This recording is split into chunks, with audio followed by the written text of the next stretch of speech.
In this video, we will learn 10 new words through short stories.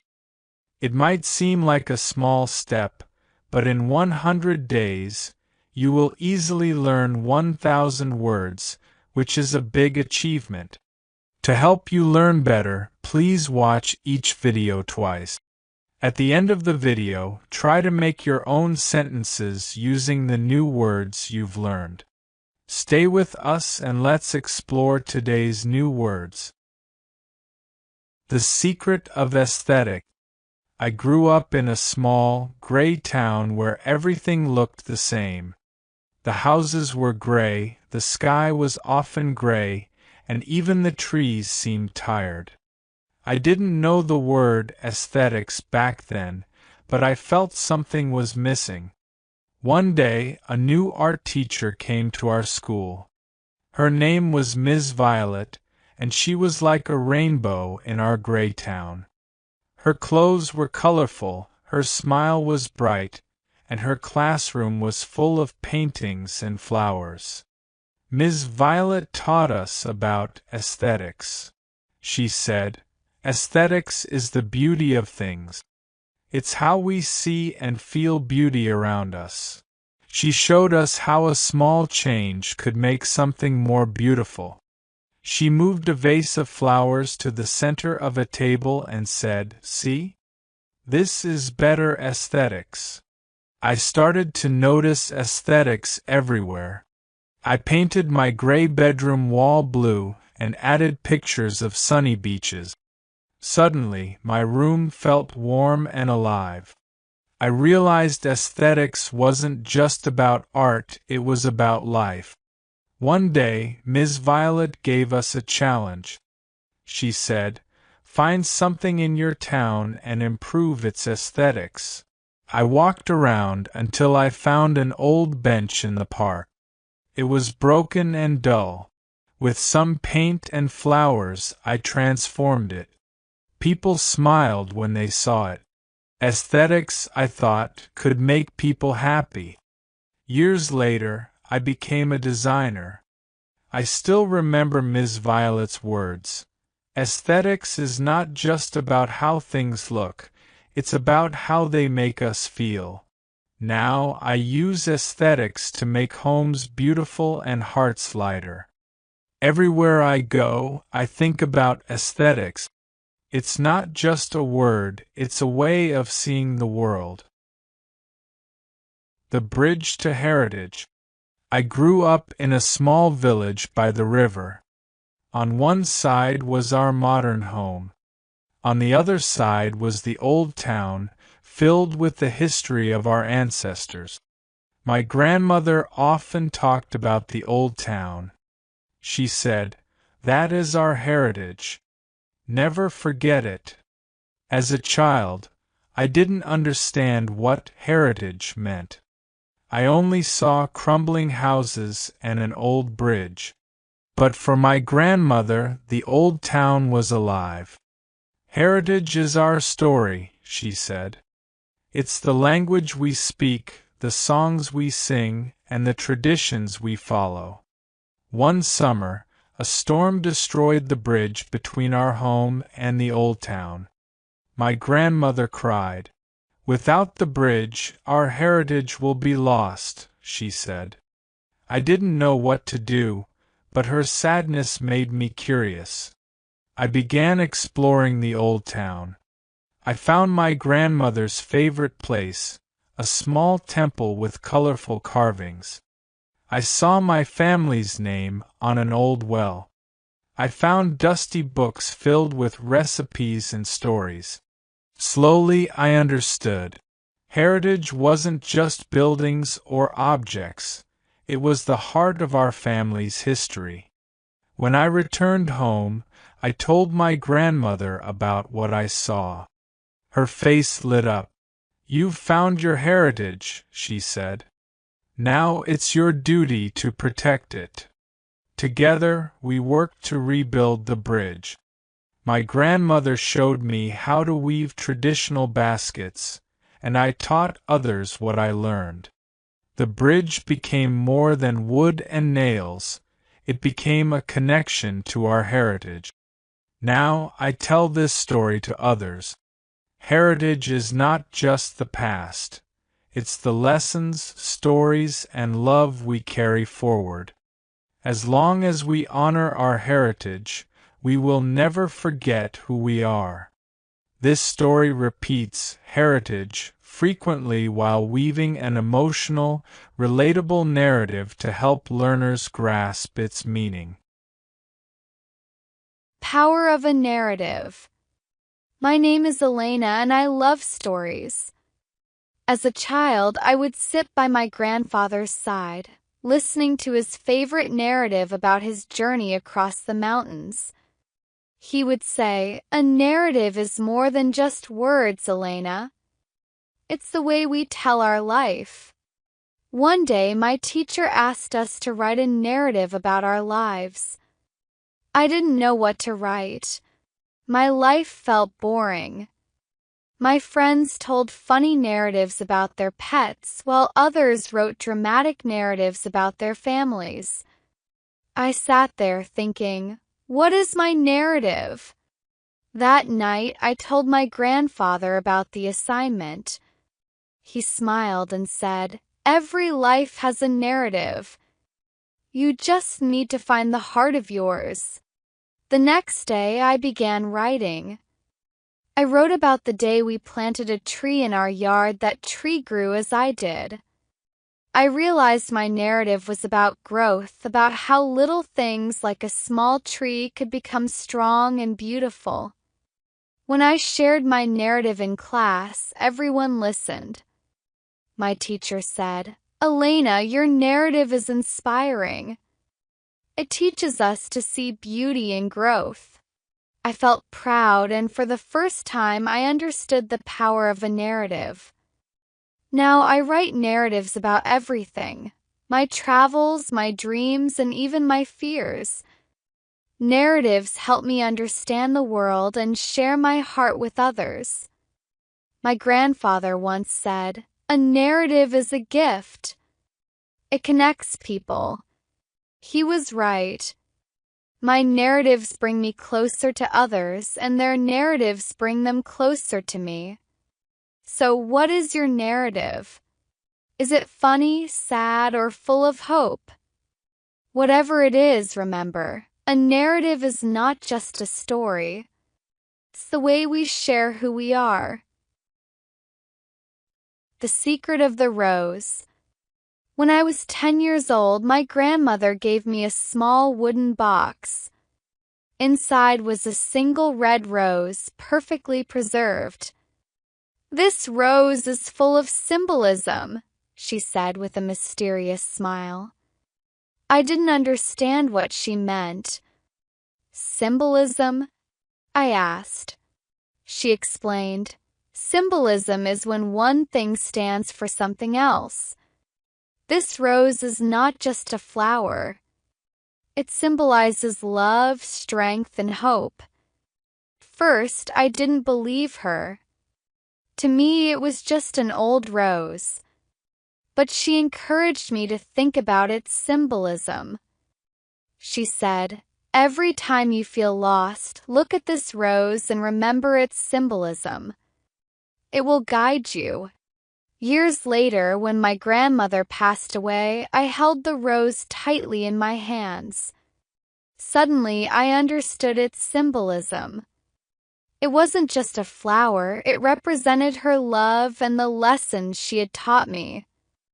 The rose became a symbol of her wisdom and strength, which I carried in my heart. One day, I told my best friend about the rose. She laughed and said, "It's just a flower." I smiled and replied, "No, it's much more. Its symbolism reminds me to be strong and to believe in love."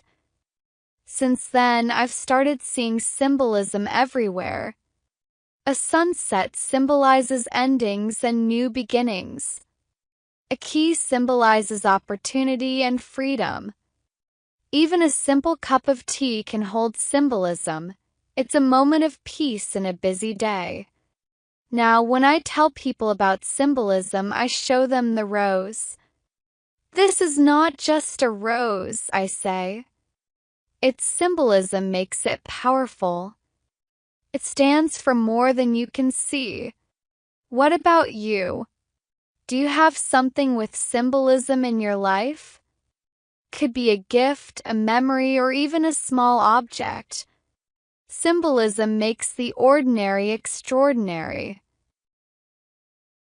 Discovering my genre. When I was 12, my teacher asked us a question. What is your favorite genre of stories? I didn't know what genre meant, so I stayed quiet. My classmates answered quickly. Some said, I like the fantasy genre with dragons and magic. Others said, I love the mystery genre, solving puzzles and catching criminals. At home, I asked my mom, what is a genre? She smiled and said, a genre is a type of story. Each genre has its own style. Romance, adventure, science fiction, these are all genres. That night, I thought about all the stories I loved. Did I like the fantasy genre? Maybe. I enjoyed magical worlds. What about the adventure genre? I loved tales of brave explorers. But something was missing. I didn't know my favorite genre. One day, our teacher gave us a project. Write a story in your favorite genre, she said. I decided to try the mystery genre. I wrote about a detective solving a case. But when I read it, it didn't feel like me. Next, I tried the fantasy genre. I created a world with wizards and enchanted forests. It was fun, but something still felt wrong. Finally, I wrote a story about my own life, how I moved to a new town, made friends, and faced my fears. My teacher said, this is the realistic genre. It's about real people and real emotions. When I shared my story, my classmates loved it. I realized I had found my genre. The realistic genre felt natural, like I was telling my truth. Now I explore every genre. I read horror, comedy, and science fiction. Each genre teaches me something new. But when I write, I always return to my favorite, the realistic genre. What about you? What genre do you love? Whether it's fantasy, mystery, or comedy, every genre has a unique way of telling a story. Change in perspective. When I was a child, I hated the big tree in our yard. From my perspective, it was ugly. Its branches were crooked and it blocked the sun. I wished we could cut it down. One day, I complained to my grandfather about the tree. He smiled and said, Elena, your perspective is limited. You see the tree as a problem, but try looking at it from a different perspective. I didn't understand. What do you mean by perspective? I asked. He took me to the tree. Climb it, he said. I hesitated, but finally started climbing. As I went higher, I saw something amazing.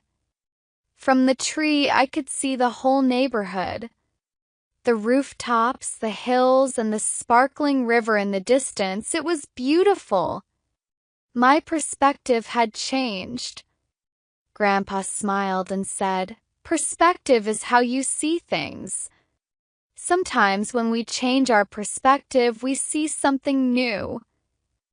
Years later, I remembered his words.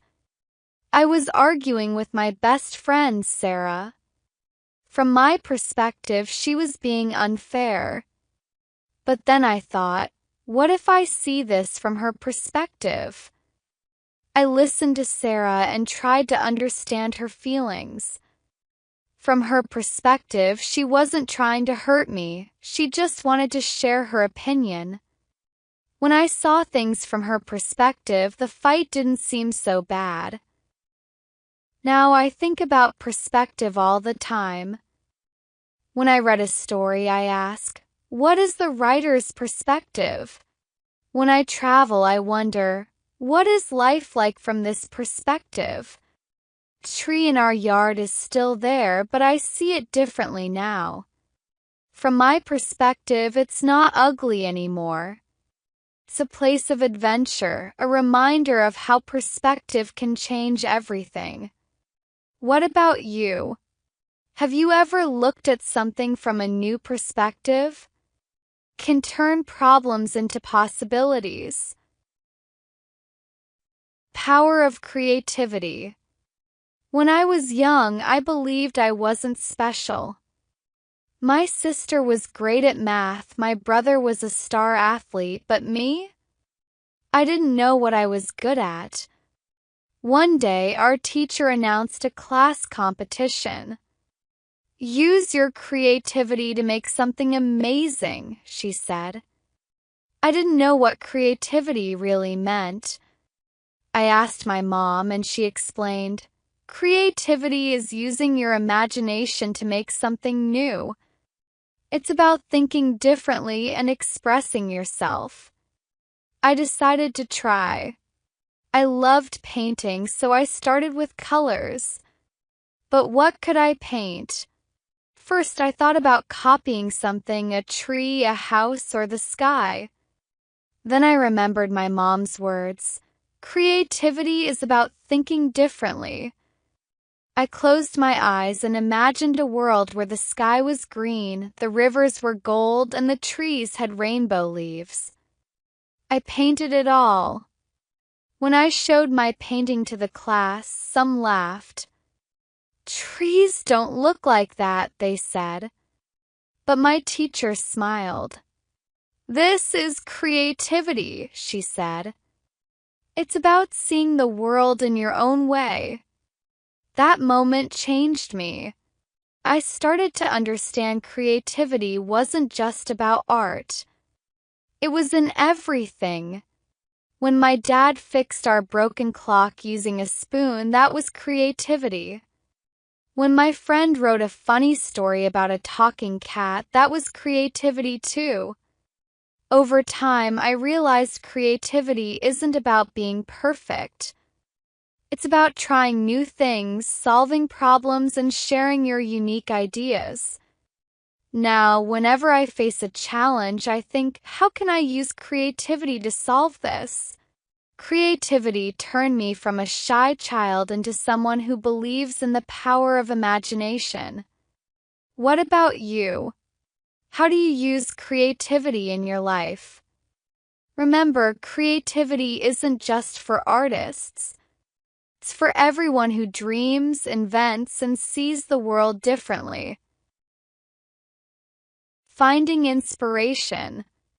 I sat at my desk, staring at the blank page.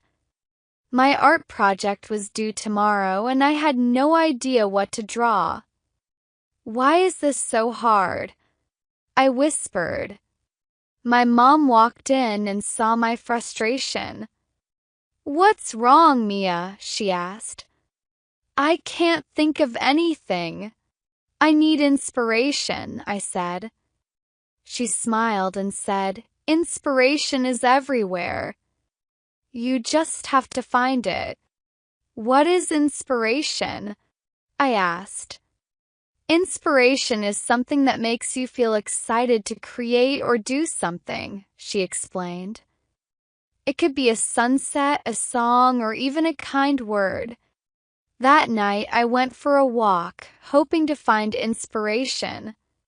First, nothing seemed special. Then, I noticed a little bird building a nest. It worked so hard, carrying tiny twigs. I thought, if this bird can build something amazing, maybe I can too. The next morning, I still felt unsure. I went to my best friend, Sarah, for advice. She said, think about what makes you happy. Inspiration often comes from things you love. I thought about my favorite moments, playing in the rain, laughing with friends, and baking cookies with my grandma. Suddenly, I had an idea. I would draw a picture of all those memories. As I worked, I felt excitement bubbling inside me. The birds, Sarah's advice, and my happy memories all gave me inspiration. The next day, I showed my drawing to the class. My teacher smiled and said, "This is wonderful, Mia. What inspired you?" I told her about the bird, my walk, and my memories. She said, "Inspiration can come from the simplest things. The key is to open your heart and mind to it." Now, I always look for inspiration, whether it's in nature, people, or even small moments. What inspires you? Inspiration is everywhere, you just have to see it. The hidden masterpiece. In our small town, there was an old man named Mr. Leon. He was quiet and always painting in his little studio. People whispered about him. "He's working on a masterpiece," they said, but no one had ever seen it. One day I decided to visit him. "Mr. Leon," I asked nervously, "what is a masterpiece?" He smiled kindly. "A masterpiece is a work of art so special, so perfect, that it touches everyone's heart," he said. "It's the best thing you can create." "Can I see your masterpiece?" I asked. "Not yet," he replied. "It's not ready. A masterpiece takes time, patience, and love." Weeks passed, and I couldn't stop thinking about his masterpiece. One afternoon, Mr. Leon asked me to help him in the studio. Inside, I saw dozens of paintings, flowers, sunsets, and children playing. They were beautiful, but none seemed like a masterpiece. "Why isn't any of these a masterpiece?" I asked. "Because a masterpiece isn't just about beauty," he said. "It tells a story. It shows feelings. It makes people dream." Then one day, the studio door was wide open. Mr. Leon called the whole town to see his finished masterpiece. Everyone gathered, excited and curious. When the curtain dropped, there it was, a giant painting of our town. Every detail was there: the bakery, the school, even the old tree in the park. But what made it special were the people. Each face showed happiness, love, and hope. "This is my masterpiece," Mr. Leon said. "It's not just about me, it's about all of us." The crowd was silent, then they cheered. People cried and hugged each other. I finally understood. A masterpiece isn't just art, it's something that touches your soul.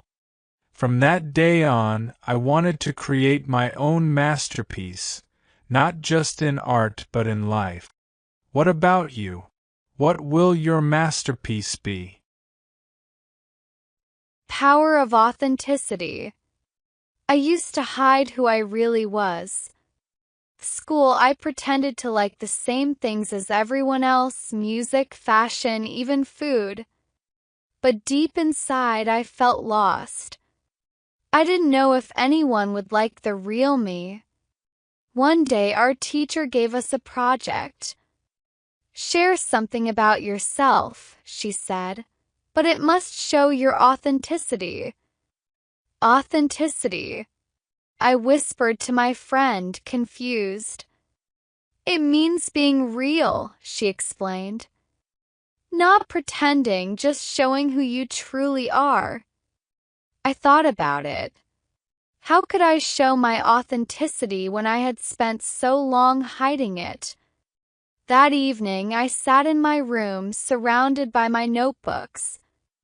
No one knew that I loved writing poems. They were my secret world. For the project, I decided to share a poem I had written. It wasn't fancy, but it was me. When the day came, my hands trembled as I stood in front of the class. "This poem is about feeling invisible," I said, my voice shaking. Then I read, "I wear a mask that hides my face, afraid the world won't give me space. But deep inside I long to see a life of truth, of authenticity." When I finished, there was silence. My heart sank. Did they hate it? But then, one by one, my classmates clapped. "That was beautiful," someone said. Another added, "It felt real." After class, a girl came up to me. "Your poem was amazing," she said. "I feel the same way sometimes." That day, I learned something important. Authenticity isn't about being perfect, it's about being real. When we show our true selves, we inspire others to do the same. Now, I don't hide anymore. I write, I share, and I live with authenticity. What about you? Are you ready to embrace your authenticity?